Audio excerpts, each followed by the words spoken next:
नमस्कार, मी प्रभाकर लोंढे, खडतर प्रवास वर्तमानपत्राचा तथा खडतर प्रवास यूट्यूब चॅनलचा मुख्य संपादक।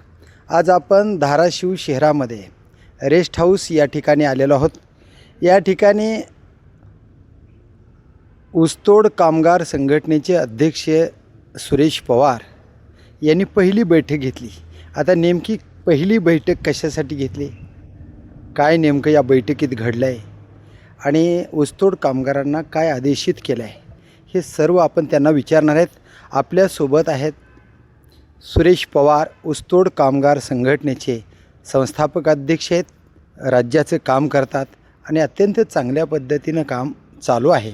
या बैठकीत नेमकं काय ठरलं आहे ते आपण अध्यक्षांना विचारूया। सुरेश पवार आहेत आपल्यासोबत। सुरेशजी, नेमकं आज तुम्ही रेस्ट हाऊसला एक बैठक घेतली आणि या ठिकाणी कामगार जे लोक आहेत ऊसतोड करणारे, या लोकांच्या नोंदी करण्याचा अधिकारपत्र तुम्हाला धाराशिव आणि लातूर या 2 जिल्ह्याचं मिळालं आहे। आज बैठकीत काय घडलं आहे नेमकं?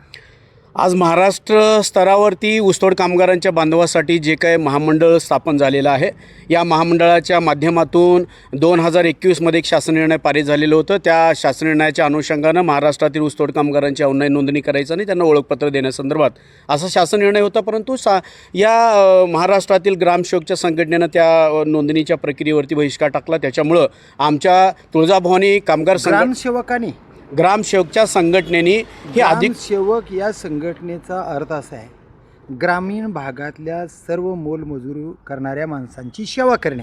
त्यांनी ऑब्जेक्शन काय घेतलं, का नाही, ग्रामसेवकावरती जे अधिक कामाचा जो भार आहे, म्हणजे त्या अधिक कामाच्या भारामुळं ह्या ऊसतोड कामगारांची नोंदणी ग्रामसेवकच्या माध्यमातून होणार नसल्याबाबत त्यांच्या संघटनेचं बहिष्कार टाकलेलं होतं। परंतु त्या बहिष्काराच्या नंतरही आमची तुळजाभवानी कामगार संघटना महाराष्ट्र राज्य स्तरावरती सामाजिक न्याय मंत्रालय आणि सामाजिक न्याय मंत्रालयाचे माननीय मंत्री संजयजी शिरसाट साहेब यांच्याकडे आम्ही एक नोंदणीसाठी एजन्सीची नियुक्ती करण्यासाठीचे आम्ही वारंवार त्यांच्याकडे निवेदन देत होतो आणि आमच्या मागणीला मान देऊन आदरणीय संजयजी शिरसाट साहेबांनी पुण्याची एक खाजगी कंपनी आहे, त्या कंपनीचा या ऊसतोड कामगारांच्या नोंदणी संदर्भात नियुक्ती करण्यात आलेली आहे। कंपनीचं नाव काय? May Smart Services Private Limited Pune ही कंपनी आहे आणि या कंपनीच्या माध्यमातून आमच्या संघटनेला आम्हाला ह्या धाराशिव आणि लातूर जिल्ह्याच्या ऊसतोड कामगारांची ऑनलाईन ॲप्लिकेशनच्या माध्यमातून मोबाईलद्वारे डोर टू डोर नोंदणी करून त्यांना ओळखपत्र देण्यासाठी आमच्या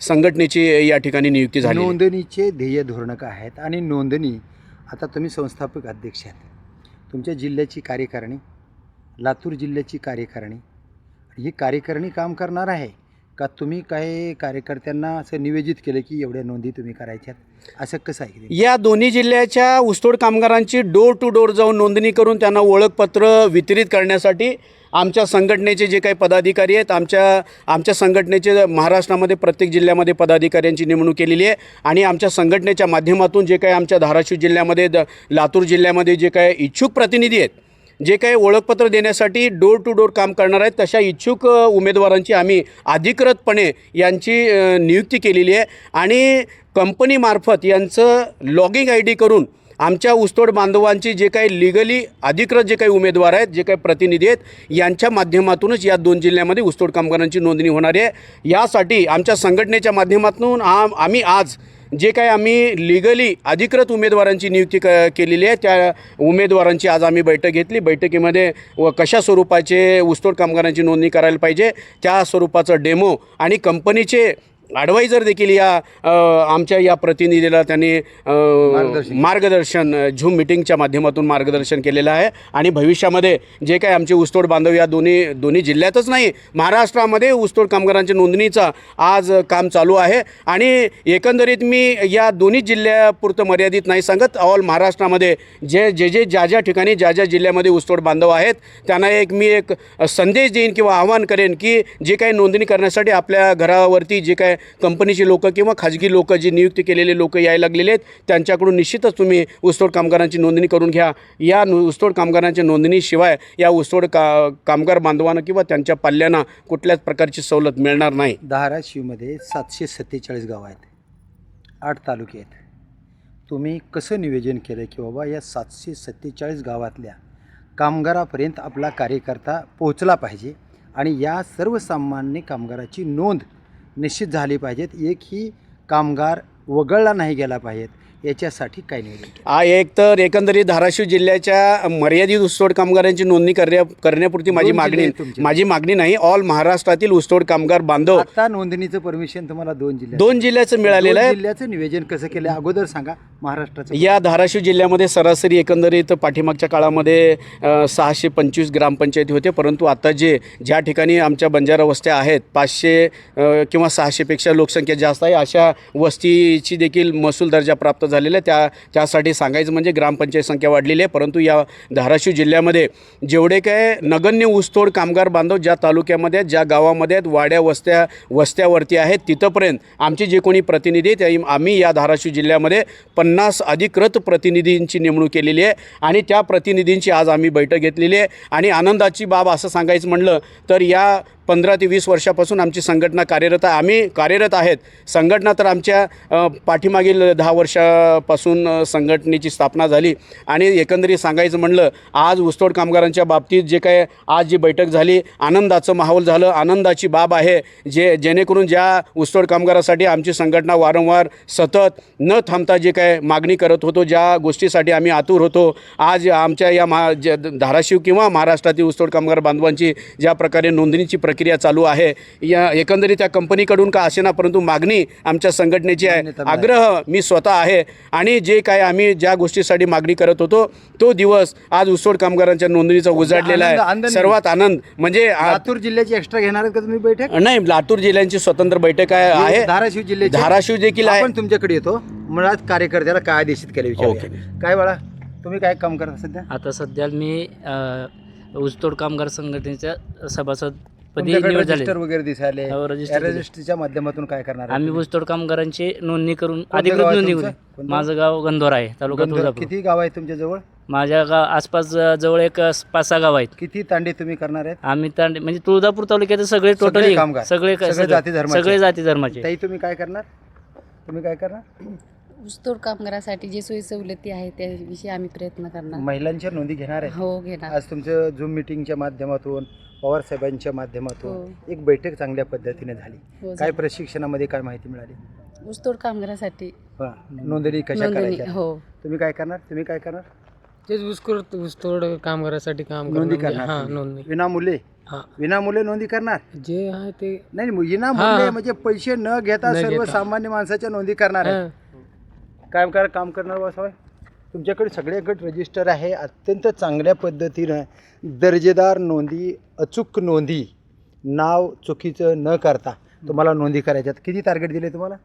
आम्हाला टार्गेट असं काही नाही आहे, कारण टार्गेट म्हणजे आम्हाला जेवढं जास्त होईल तेवढं आम्ही करू. त्याच्यासाठी आम्हाला रजिस्टर वगैरे दिलेले आहे. होय. त्या रजिस्टरमध्ये आधार कार्ड, मोबाईल नंबर, त्यांच्या मुलांचं शिक्षण किती चालू आहे किंवा कोणत्या शाळेत शिकत आहेत त्यांच्यासाठी त्यांना लाभ भेटावं. आणि त्यासाठी आम्हाला एक हे दिलेलं आहे, त्यांच्या शिधापत्रिकानुसार त्यांच्या बरं, किंवा त्यांचे ऊसतोड कामगार या कामगारांच्या शिक्षणाच्या, मुलांच्या शिक्षणासाठी काय मार्गदर्शन केलंय का? त्यांच्या मार्गदर्शनासाठी आम्ही एक वसतिगृह किंवा एक हॉस्टेल वगैरे तयार करण्याचा हेतू चालू म्हणजे आहे. एकंदरीत त्यांच्या आपल्या- प्रगतीसाठी तुम्ही हां, काम करणार पुणे आहे. मुंबईमध्ये म्हणजे आता एवढं तर लांब तर जाऊ शकणार नाही, त्यासाठी इथंच कुठेतरी लातूर किंवा आसपास उस्मानाबाद याच्यामध्ये म्हणजे कामगारांच्या मुलांसाठी ज्या खास- प्रगती करायची ती हां, करणार आहे. ती करणार आहे. काय बाळा तुमचं काय होतं? बोला. नमस्कार, मी तालुका तुळजाभवानी कामगार संघटनेचा उपाध्यक्ष म्हणून काम करतो. जिल्हा उपाध्यक्ष आहे? हां, तुम्ही कोणत्या तालुका पदावर उपाध्यक्ष म्हणून काम करतो. मी सदस्य म्हणून. तरी जिल्हा आम्ही उपाध्यक्ष का तुम्ही? मी तालुका उपाध्यक्ष आहे. जिल्हा तुळजापूर उपाध्यक्ष तालुका का धाराशिव? उमरगा तालुका उपाध्यक्ष आहे. तुमच्याकडे आहे लमन समाजाची हां. जास्तीत जास्त लोक आहेत. जास्तीत जास्त किती लोकं, तांड्यावर कारण- तुम्ही फेर मारणार आहेत? आमच्याकडे आता जे होईल तेवढ्या पद्धतीनं आम्ही जे आजपर्यंत लोक ऊसतोड कामगारापासून, ऊसतोड तर खूप दिवसापासून आमच्या पार पुरातन काळापासून आमचे लोक ऊसतोडीच्या कामासाठी कामं करतात, पण त्यांना आजपर्यंत नोंदी भेटलेल्या नाही आहेत किंवा कोणीही आज नोंदी भेटल्यात, काय वाटते तुम्हाला? आज खूप आनंद वाटत आहे. आज सुरेशभाऊ पवारांचं धन्यवाद असं मानावं तेवढा धन्यवाद वाटतोय की बाबा त्यांच्या या 2-3 वर्षापासूनचं जे धडपड होती त्या धडपडला आज त्यांना यश मिळालं आहे. साहेब, समाधान आहेत कार्यकर्ते की बाबा आजपर्यंत गावकुसाबाहेर राहणारा समाज ऊसतोड करून काही काळापूर्वी दारू विकूनसुद्धा हा समाज जगला आणि शिक्षणापासून वंचित राहिला होता. आता ऊसतोड कामगार या कामगाराला नोंदणी करून अधिकृत जे नुकसान भरपाई आहे, त्याची प्रगती आहे, त्याला योजना आहे, ती महाराष्ट्र सरकार देणार आहे आणि ती जबाबदारी तुमच्या संघटनेला दिलेली आहे. आता तरी 2 जिल्ह्याचे दिला म्हणतात, महाराष्ट्रभर तुमची संघटना काम करणार आहे. पण आजचा आनंद कार्यकर्त्याच्या चेहऱ्यावर दिसत आहे.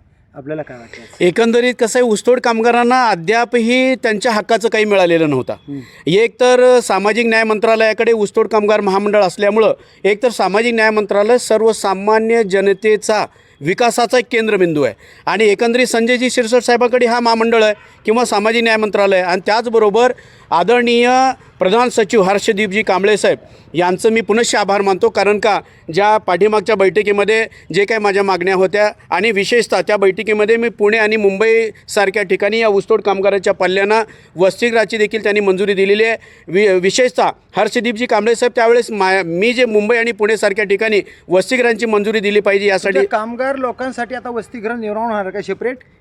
ऊसतोड कामगारांच्या पाल्यासाठी एकतर महाराष्ट्रामध्ये पहिल्या यादीमध्ये 41 तालुक्याच्या ठिकाणी मुलीसाठी आणि मुलासाठी एक्स्ट्रा 41 तालुक्यामध्ये 82 वसतिगृह मंजूर झालेले आहेत. परंतु समाज कल्याण मार्फत ते नियोजन होणार हे समाज कल्याण मंत्रालयामार्फत आणि पाठीमागे जे झालेली बैठक आहे एकंदरीत माझ्या मागणीनुसार लातूर, औरंगाबाद, जळगाव, अमरावती, नाशिक, अहमदनगर आणि विशेषतः पुणे आणि मुंबईसारख्या ठिकाणी देखील माझ्या मागणीनुसार हर्षदीपजी कांबळे साहेब आणि संजयजी शिरसाट साहेब यांनी ऊसतोड कामगाराच्या पाल्यांना वसतिगृहाची मंजुरी दिलेली आहे आणि ते येणाऱ्या पूर्ण खर्च करणार आहे. पूर्ण महामंडळाकडूनच ते एक तर कारखाना शेष फंडातून 10 रुपये शेष फंड देतो, त्या 10 रुपये शेष फंडावरती जे काही महामंडळाकडे निधी जमा होतो त्यामध्ये ह्या वसतिगृहांचा आणि या ऊसतोड कामगारांच्या योजनेवरती खर्च करण्याची तरतूद आहे. आणि सांगण्याचं तात्पर्य विशेष म्हणजे आणि या माध्यमातून मी हर्षदीपजी कांबळे साहेबांना एक विनंती करू इच्छितो, जी काही पाठीमागं 9 जुलै 2025 रोजी माझी एक बैठक झाली, त्या बैठकीमध्ये ऊसतोड कामगारांना पायामध्ये घनबुटापासून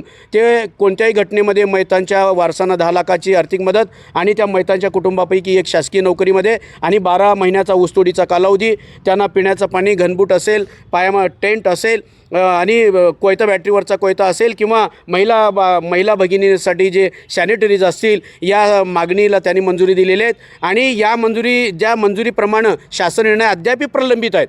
एक कळकळीची विनंती आहे सामाजिक न्याय मंत्रालयाचे मंत्री महोदय आदरणीय संजयजी शिरसाट साहेब यांना की लवकरात लवकर जे काय योजनेला मंजुरी दिलेली आहे त्यानुसार शासन निर्णय जर काढलं ना, आज ज्या पद्धतीनं या ऊसतोड कामगारामध्ये, ऊसतोड बांधवामध्ये आणि आमच्यामध्ये जो आनंदाचं वातावरण झालेलं आहे आणि तो जर शासन निर्णय निघालं तर या महाराष्ट्रामध्ये ऊसतोड कामगारांची दुसऱ्यांदा दिपावळी होणार आहे. आणि सांगण्याचं तात्पर्य विनंती करू इच्छितो आदरणीय संजयजी शिरसाट साहेबांना आमच्या मागणीला मान देऊन जे काय पाठीमागच्या बैठकी झालेल्या आहेत बैठकीच्या अनुषंगानं शासन निर्णय लवकर पारित करा. आणि 12 फेब्रुवारी 2026 रोजी एक सामाजिक न्याय मंत्रालयाच्या माध्यमातून एक शासन निर्णय पारित झालेला आहे की ऊसतोड कामगारांना पहिल्या टप्प्यामध्ये 1 लाख ऊसतोड कामगारांना 30 प्रकारचे भांडे आणि त्यांना सीधा संच.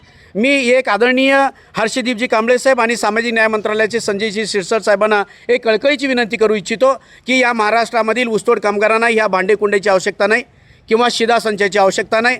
जी आवश्यकता आहे कुठल्याही घटनेमध्ये मैतांना 10 लाख रुपये द्या, त्यांना पायामध्ये घनबूट द्या, त्यांना टेंट द्या, या महिला भगिनींना सॅनिटरीज द्या, त्यांना बॅटरीवरचा कोयता द्या, त्यांच्या जागलीवर जे सूर्याच्या प्रकाशावर सौर ऊर्जेवर चालणारे जे दिवा आहेत ते दिवा द्या, त्यांना राहण्यासाठी टेंट द्या, 12 महिन्याचा कालावधी लागू करा. आणि मुंबई पुण्यासारख्या ठिकाणी जे काही वसतिगृह, लातूरसारख्या ठिकाणी जे काही वसतिगृह दिलात ते वसतिगृह लवकर चालू केल्यास या ऊसतोड कामगारांचा निश्चितच सुजलाम सुफलाम झाल्याशिवाय राहणार नाही. एवढी मी एक कळकळीची विनंती सामाजिक न्याय मंत्रालयाकडे करू इच्छितो. बघा हे तळमळ कशी आहे हे खरं म्हणलं तर बंजारा समाजासह जे कोण ऊसतोड कामगार आहेत या कामगारांची सर्वांची काळजी घेणारे हे नेतृत्व नोंदणीच्या बाबतीमध्ये. आणि पुनश्च एकदा धाराशिव आणि लातूर जिल्ह्यातील संबंध ऊसतोड कामगार बांधवांना एक कळकळीची विनंती करू इच्छितो की या दोन्ही जिल्ह्यामध्ये आमच्या संघटनेच्या माध्यमातून जे काय अधिकृत उमेदवार या नोंदणीसाठी आम्ही निवड केलेली आहेत, याच उमेदवाराकडून हे उमेदवार प्रतिनिधी आमचे घरपोच येतील आणि नोंदणी करण्यासाठी घरपोच येतील. या ऊसतोड कामगारांनी त्यांना देखील सहकार्य करावं आणि लवकरात लवकर होता होईल तेवढा लवकर या जिल्ह्यातील ऊसतोड बांधवांनी आपली नोंदणी करून घ्यावी, जेणेकरून करून हे कळकळीची माझी विनंती आहे किंवा संदेश आहे किंवा आव्हान आहे, ऊसतोड कामगारांची ऑनलाईन नोंदणी करून ओळखपत्र घेतल्याशिवाय बांधवानो आपल्याला भविष्यामध्ये योजना मिळणार नाही. आपलं नशीब फार मोठं आहे. आज ही नोंदणी व्हायला लागली. या 100 वर्षाच्या कालावधीमध्ये या महाराष्ट्र राज्याचे किंवा शासनाच्या पोर्टलवर किंवा शासकीय कागदावरती या ऊसतोड कामगारांची नोंदणी किंवा नावे आलेले नाहीत. आज आपलं नशीब इतकं मोठं आहे, आज शासनाकडे नोंदणी व्हायला लागली. शासनाची योजना आपल्या दारापर्यंत येणार आहेत. त्यासाठी एक कळकळीची विनंती आहे, आमचे जे अधिकृत उमेदवार, जे 50 उमेदवार जे निवड केलेले आहेत, ते निवड केलेले त्यांना ओळखपत्र देखील आम्ही आमच्या संघटनेच्या माध्यमातून देणार आहेत. त्यांच्याकडून नोंदणी करून घ्यावी. आणि अनाधिकृत कोणी जर प्रतिनिधी या धाराशिव जिल्हा किंवा लातूर जिल्ह्यामध्ये नोंदणी करून जर फसवणूक करण्याचा प्रयत्न जर केला, आम्ही त्यांना कदापि सोडणार नाही. आणि आमच्या संघटनेच्या माध्यमातून आम्ही निःशुल्कपणे आम्ही या ऊसतोड कामगारांची नोंदणी करणार आहोत. हे एक या ऊसतोड बांधवांना एक संदेश आहे. तर हे बंजारा समाजासह इतर समाजाचे जे कोण ऊसतोड कामगार आहेत यांची अधिकृत नोंदणी तुळजा भवानी ऊसतोड संघटनेच्या माध्यमातून महाराष्ट्र सरकारच्या वतीनं ऑनलाईन नोंदणी करा असं लातूर आणि धाराशिव या 2 जिल्ह्याची नोंदणी करण्याचे आदेश प्राप्त झालेले आहेत. आणि आता निःशुल्कपणे प्रत्येक तांड्यावर वाड्या वस्तीवर कामगाराची नोंदणी करून घ्यायची आहेत. सर्वांनी या नोंदी करून घ्याव्या अधिकृत. आणि जो कोण फसवेल त्याला आपण माफ करणार नाही अशा पद्धतीचंही आवाहन केलं आहे. आणि आज खरं म्हणलं तर ऊसतोड कामगाराचे सर्वच कार्यकर्ते आता तांडे वाड्या वस्ती गावागावात फिरणार आहेत. आता खरं म्हणलं तर महाराष्ट्र सरकारने या समाजाचं परिवर्तन करण्याचा निर्णय घेतलेला आहे. वसतिगृह मिळणार आहे. शालेय शिक्षणाला प्रगती व्हावी म्हणून त्या विद्यार्थ्याला न्याय मिळणार आहे. आणि ऊसतोड कामगारांना ज्या ज्या सोयी मिळणार आहेत, सवलती मिळणार आहेत, त्या सर्व सोयी सवलती ऊसतोड कामगारांना मिळणार आहेत. तर प्रत्येक कामगारानं आपल्या नोंदी करून घ्याव्या. आणि सुरेश पवार यांच्या संघटनेच्या माध्यमातून प्रत्येकाला आयडेंटिटी मिळणार आहे. त्या आयडेंटिटी घेऊनच ऊसतोड करण्यासाठी जावं अशा पद्धतीचं आव्हान सुरेश पवार संस्थापक अध्यक्ष तुळजा भवानी ऊसतोड कामगार संघटनेचे संस्थापक अध्यक्ष आहेत. तर बघूया येणाऱ्या काळामध्ये कामगाराच्या नोंदी बिनचूक निःशुल्क आणि चांगल्या पद्धतीनं नोंदी करून समाजाचं परिवर्तन महाराष्ट्र सरकार समाज कल्याण न्याय मंत्री कशा पद्धतीनं करणार आहेत ते पाहूया येणाऱ्या काळातच. मी प्रभाकर लोंढे, खडतार प्रवास वर्तमानपत्राचा तथा खडतार प्रवास यूट्यूब चॅनलचा मुख्य संपादक. या चॅनलला सबस्क्राईब करा, शेअर करा, लाईक करा, बेल आयकॉनचे बटन दाबा. आणि एक विशेष, आपले विचार कमेंट बॉक्समध्ये खरे ते खरे खोटे ते खोटे नोंद करा. हे चॅनल अन्यायाचा प्रतिकार करणारे चॅनल आहे. याला सबस्क्राईब करा. धन्यवाद. धाराशिवकर. जय हिंद, जय महाराष्ट्र.